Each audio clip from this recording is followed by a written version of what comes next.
So hello student, welcome back to Shai classes. कैसे हैं आप सभी? तो आज हम स्टार्ट करेंगे कॉर्पोरेट गवर्नेंस में थ्योरी। वैसे तो 6 टाइप की थ्योरी होती है, बट इस वीडियो में हम आज 3 टाइप की थ्योरी पढ़ेंगे। फर्स्ट हमारी agency theory, second stewardship theory and third stake holder theory. तो वीडियो को पूरा देखें, स्किप ना करें। स्टार्ट करते हैं। तो चलिए स्टार्ट करते हैं। सबसे पहले हम जानेंगे कि कॉर्पोरेट गवर्नेंस क्या होता है। मैंने इससे पहले एक लास्ट वीडियो बनाई हुई है, अगर आपने मेरी वीडियो देखी हो तो उसमें मैंने फुल्ली कॉन्सेप्ट समझाया हुआ है कॉर्पोरेट गवर्नेंस क्या होता है। आज भी हम जल्दी से इसके बारे में बात कर लेते हैं, फिर आगे अपनी वीडियो कंटिन्यू करेंगे। पढ़ने से पहले मैं आपको इजी वे में समझा देती हूँ। किसी भी कंपनी में सिंपल काम हो, सब कुछ ठीक ढंग से हो, काम अच्छे से हो, वो सब देख रेख करने के लिए ही एक टर्म बनाई गई है जिसे हम कहते हैं कॉर्पोरेट गवर्नेंस। कॉर्पोरेट गवर्नेंस का मतलब यही होता है कि जो भी कंपनीज होती हैं उसमें कुछ रूल्स होते हैं, रेगुलेशंस होते हैं, सेटअप कंपनीज होती हैं कि काम कैसे होगा, कितने अच्छे से होगा, वो सब रिकॉर्ड्स करना और देख रेख करना, वही काम होता है कॉर्पोरेट गवर्नेंस का। कॉर्पोरेट गवर्नेंस हमें ये बताता है कि किस काम को करने के लिए कौन अकाउंटेबल है।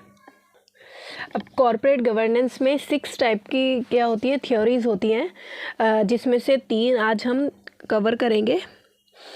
ठीक है, 6 होती है। 6 कौन कौन सी होती है? फर्स्ट होती है एजेंसी थ्योरी, सेकंड होती है स्टीवर्ड थ्योरी एंड थर्ड होती है स्टेक होल्डर थ्योरी। वैसे तो 6 होती है, पर फोर्थ होती है हमारी रिसोर्स डिपेंडेंस थ्योरी, फिफ्थ होती है transaction cost theory and sixth होती है पॉलिटिकल थ्योरी। बट आज हम क्या करेंगे, 3 ही कवर करेंगे। तो स्टार्ट करते हैं हम एजेंसी थ्योरी। तो चलिए स्टार्ट कर लेते हैं हम एजेंसी थ्योरी। एजेंसी थ्योरी क्या होती है? The theory is based on the concept of separation of ownership and control। क्या होती है एजेंसी थ्योरी? सेपरेशन होती है किसका? कॉन्सेप्ट्स का, ऑनरशिप का और कंट्रोल का। मतलब ऑनरशिप को आप कैसे कंट्रोल करोगे। Shareholder as owner of the company decided the objective of a company and appoint the managers as their agent to pursue their objectives. अब ये क्या बता रहे हैं, जो हमारी कंपनी के जो ऑब्जेक्टिव्स हैं वो कैसे मैनेज करते हैं, कैसे, अभी हम इसको डिटेल में समझेंगे। Those the managers agent run the company on behalf of share holder principles. मतलब जो मैनेजर्स हैं वो कैसे हैंडल कर रहे हैं एजेंसी को या कंपनी को शेयर होल्डर के बिहाफ पे।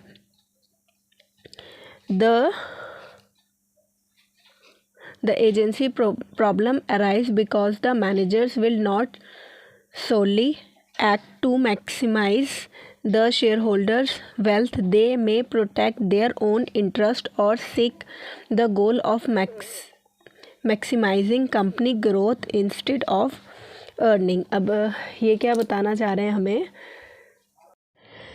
एजेंसी थ्योरी ये कहती है हमारी कि जैसे कंपनी में कोई भी प्रॉब्लम्स होती है, एजेंसी प्रॉब्लम, तो हमारी जो कंपनी है उसको कैसे हैंडल करेगी। अब एजेंसी प्रॉब्लम्स क्या होती है, किसी भी जो कंपनी में क्या होता है, 2 तरह के रिलेशनशिप्स देखे जाते हैं। जो कंपनी के जो मैनेजर्स होते हैं उनको हम एजेंट्स बोलते हैं, और कुछ शेयर होल्डर्स होते हैं जिनको हम प्रिंसिपल्स बोलते हैं। शेयर होल्डर्स को हम क्या बोलते हैं? प्रिंसिपल्स बोलते हैं। एजेंट्स एंड प्रिंसिपल्स के बीच में अगर कुछ भी कॉन्फ्लिक्ट होता है, जैसे कि एजेंट कुछ और बात बोल रहा है और प्रिंसिपल्स जो होते हैं वो कुछ और बात बोल रहे हैं, तो उसको हम बोलते हैं एजेंसी प्रॉब्लम। तो इसको ठीक करने के लिए होती है हमारी एजेंसी थ्योरी। या एजेंसी थ्योरी में हमें यही एक्सप्लेन किया जाता है कि हम इसको कैसे ठीक कर सकते हैं या इस प्रॉब्लम को हम कैसे सॉल्व कर सकते हैं। अब आप क्या कर सकते हैं, एक एग्जांपल ले सकते हैं। जैसे कि जो कंपनी के कुछ मैनेजर्स होंगे वो बोल सकते हैं कि कंपनी के प्रॉफिट में हमारा भी कुछ बोनस होना चाहिए, कोई सिक्योरिटी होनी चाहिए, या हमें भी फैंसी ऑफिसेस चाहिए, या हमें भी फैंसी कंप्यूटर्स चाहिए। लेकिन अब देखते शेयर होल्डर क्या बोलेगा। और शेयर होल्डर क्या चाहेगा, शेयर होल्डर चाहेगा हमें भी मैक्सिमम प्रॉफिट में से डिविडेंड चाहिए। अब यहाँ पे क्या हुआ, कॉन्फ्लिक्ट हो गया, दोनों ने क्या किया, अलग अलग बात की। अब इसके लिए क्या होगा, हम ये थ्योरी पढ़ेंगे, ठीक है। अब थ्योरी हमारी क्या कहती है कि जो जिस बिहाफ पे काम कर रहा है, जैसा जो काम कर रहा है उसको वैसे ही प्रॉफिट मिलना चाहिए, वैसे ही बोनस मिलना चाहिए। अब थ्योरी के अकॉर्डिंग हमें थ्योरी ये बता रही है, तो जो भी वो काम कर रहे हैं, जैसे काम कर रहे हैं उसके हिसाब से उनको क्या होना चाहिए, इंसेंटिव्स होने चाहिए, मॉनिटरिंग होनी चाहिए, ताकि ये क्या रहे, ट्रांसपेरेंट रहे कि कितना प्रॉफिट का हिस्सा हमारा कहाँ जा रहा है। या फिर आप ये देखेंगे कि दोनों के बीच में, मैनेजर और प्रिंसिपल के बीच में कोई कॉन्फ्लिक्ट तो नहीं है। बस अभी ये शॉर्ट में बात कर रहे हैं, अभी हम इसको डिटेल में भी पढ़ेंगे, ठीक है। तो इतना आपको समझ में आया होगा। अब आगे का हम पढ़ लेते हैं। According to this theory, managers will not act to maximize the return to shareholder unless appropriate government structure are implemented to safeguard the interest of share holder. अब ये वहीं पे ये वही वाली बात आ गई, कॉन्फ्लिक्ट वाली। अब ये क्या कह रहा है, अकॉर्डिंग टू थ्योरी के हिसाब से जो मैनेजर है will not act to maximize, जो मैनेजर है ना वो क्या कर रहा है, maximize return share holders unless appropriate government structure. अब वो क्या कर रहा है, अलग बात कर रहा है हमारा जो मैनेजर है, ठीक है। आर द इम्प्लीमेंट सेफ, उसको मतलब सेफ गार्ड चाहिए the interest of share holder, और शेयर होल्डर्स में से उसको क्या चाहिए, इंटरेस्ट भी चाहिए। अब ये क्या बता रहे हैं, दोनों के बीच में क्या हो रही है, कॉन्फ्लिक्ट हो रही है, जो अभी हमने पीछे बात की। It is also called share holder theory of the firm because the role of managers of a firm is to act as agent of the shareholder, ठीक है। इन्होंने भी यही बताया, जो मैनेजर्स हैं उसको हम क्या बोलेंगे, एजेंट बोलेंगे, ठीक है। अब देखते हैं criticism of the agency theory. अब हम यहाँ पे क्रिटिसिज्म देखते हैं। More stress on share holder, this theory give more stress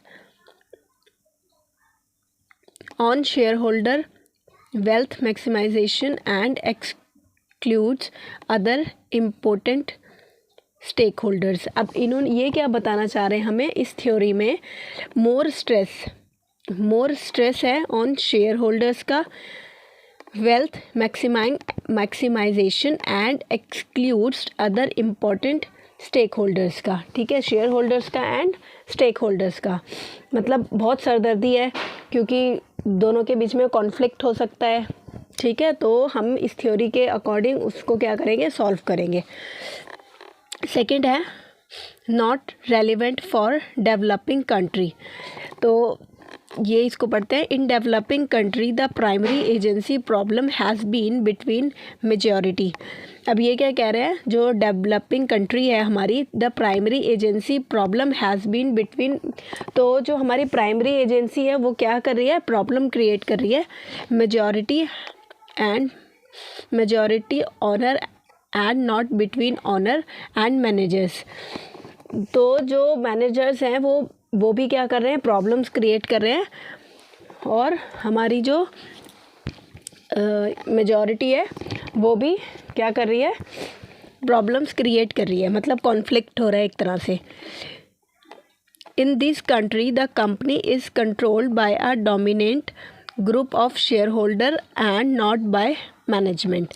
तो अब ये क्या कर रहे हैं, ग्रुप्स ऑफ शेयर होल्डर्स, किसके हिसाब से ये लोग अब चलेंगे, ग्रुप्स ऑफ शेयर होल्डर्स, उनकी बात सुनी जा रही है, नॉट मैनेजमेंट, मैनेजर्स की और एजेंट्स की बात नहीं सुनी जाएगी।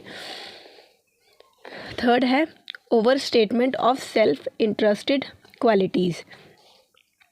This theory is also criticised for its over statement of the self interest quality of human being. अब ये क्या कह रहे हैं, सेल्फ क्वालिटीज़ बता रहे हैं वो अपनी, मतलब सेल्फ इंटरेस्टेड, अपनी क्वालिटी के बिहाफ पर वो क्या कर रहे हैं, प्रॉफिट्स मांग रहे हैं सिर्फ अपने आप को देखकर, ठीक है। The behaviour of manager is also likely to be shaped by their background, value, experience and technically skill, not morally of the basic हाँ, अब ये वही सेम बात आ गई कि मैनेजर्स जो थे वो क्या कर रहे हैं, अपने आप को देखकर, मतलब सिर्फ अपनी क्वालिटीज़ को देखकर बेनिफिट्स मांग रहे हैं, प्रॉफिट्स मांग रहे हैं। बट हम किसके हिसाब से चलेंगे, उनकी स्किल्स के हिसाब से चलेंगे, हमारी इस थ्योरी के अकॉर्डिंग। जो उनकी काबिलियत है उसके हिसाब से उनको क्या करेंगे, प्रॉफिट में हिस्सा देंगे। तो अब हम इसकी डिटेल में बात करते हैं एजेंसी थ्योरी की। एजेंसी थ्योरी में हमने अभी 2 चीज़ें पढ़ी हैं। फर्स्ट पढ़ा है हमने प्रिंसिपल एंड सेकंड पढ़ा है हमने एजेंट। तो प्रिंसिपल कौन होता है, जो एलिगेंट करता है अथॉरिटी को, मतलब जैसे समझ लो कि मैं ऑनर हूँ, ठीक है, वो खुद को क्या समझेगा, ऑनर समझेगा। और जो एजेंट होता है वो क्या करता है, परफॉर्म करता है टास्क को बिहाफ ऑफ द प्रिंसिपल, मतलब प्रिंसिपल्स के रिस्ट्रिक्शंस पर, ठीक है। जैसे कि मान लो आप एक हाउस ऑनर हो, ठीक है, तो आपका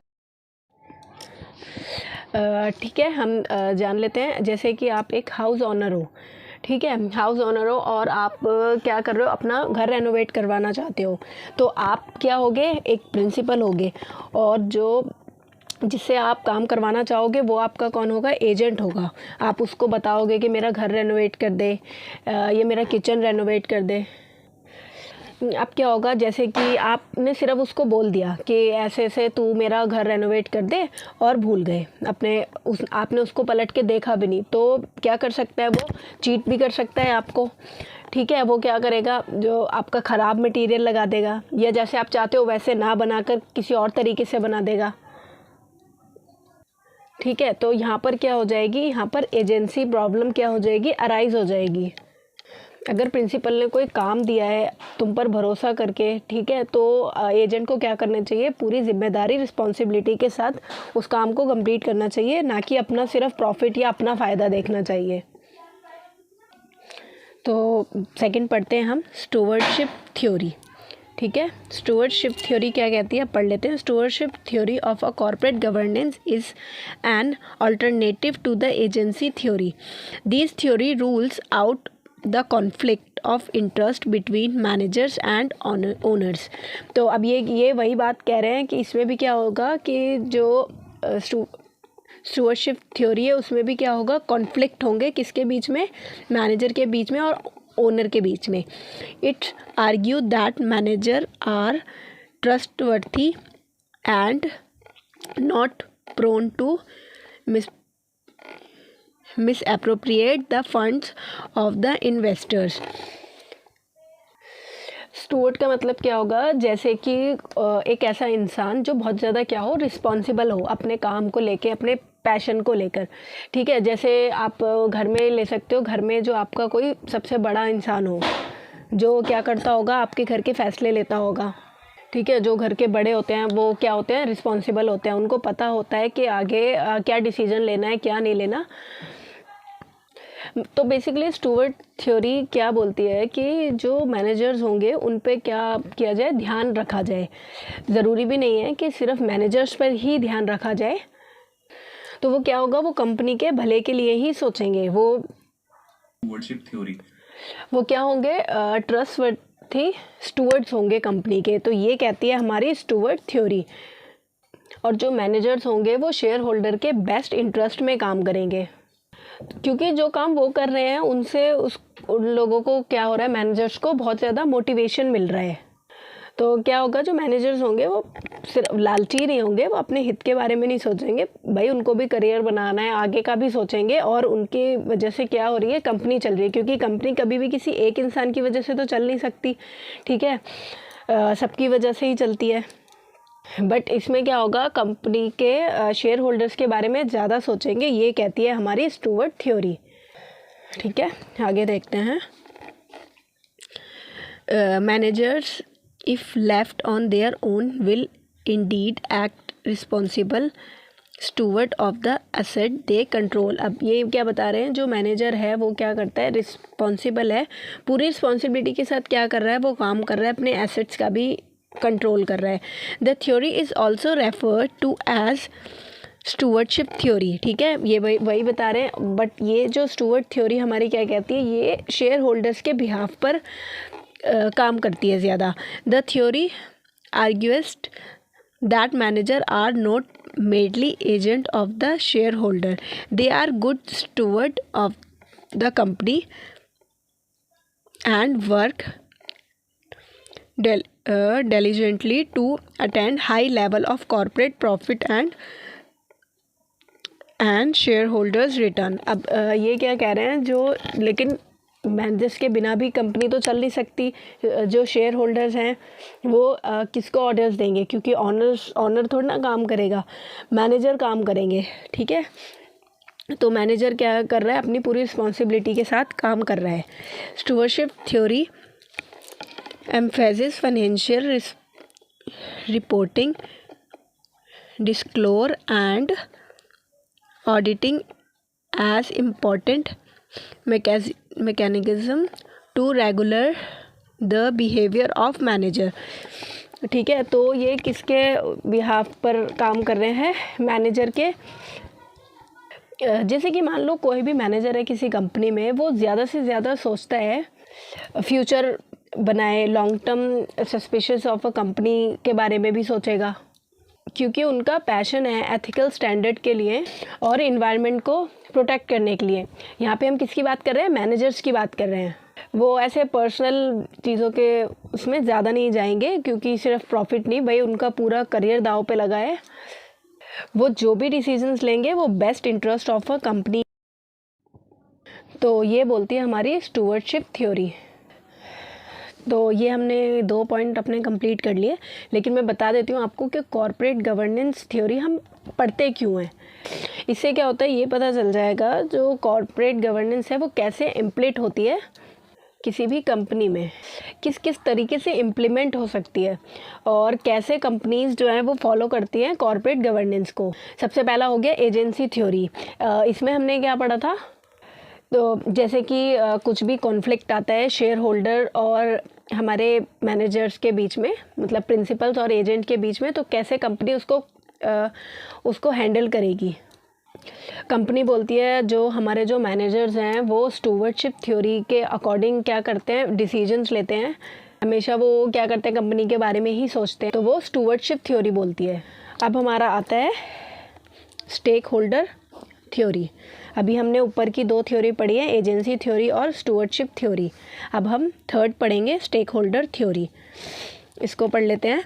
this theory adopts a broader approach and lays emphasis on the fact the corporation must take into account wide interest of the society while running the business.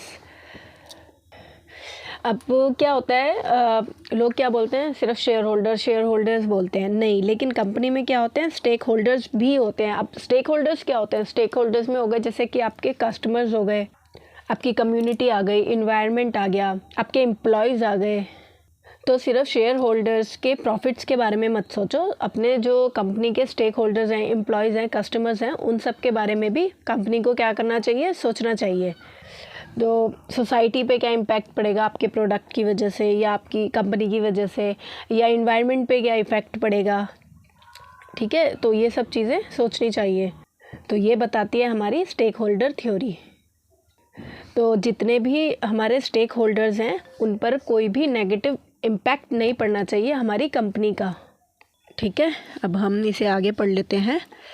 According to the stake holder theory the objective of corporate existence is not maximization of the interest of share holders only. ठीक है, ये वही बता रहे हैं कि सिर्फ आपको शेयर होल्डर्स के इंटरेस्ट के बारे में ही नहीं सोचना चाहिए, स्टेक होल्डर्स के बारे में भी सोचना चाहिए. The objective of corporate governance are changed from maximize the interest of share holder to maximize the value of the company. ठीक है, इन्होंने वही बताया कि सिर्फ आपको सिर्फ कंपनी के ही बारे में नहीं सोचना चाहिए, या कंपनी के प्रॉफिट के बारे में नहीं सोचना चाहिए, आगे भी इन्वायरमेंट है, सोसाइटी है, सब चीज़ के बारे में सोचकर चलना चाहिए. नेक्स्ट है this theory is criticized for the following reasons. ठीक है, फर्स्ट पढ़ते हैं. The major problem with this theory is of defining the concept of stake holder. अब ये क्या कह रहा है ये क्या कह रहा है, कुछ मेजर प्रॉब्लम है with in the theory is defined the concept of stake holder taking a broader perspective.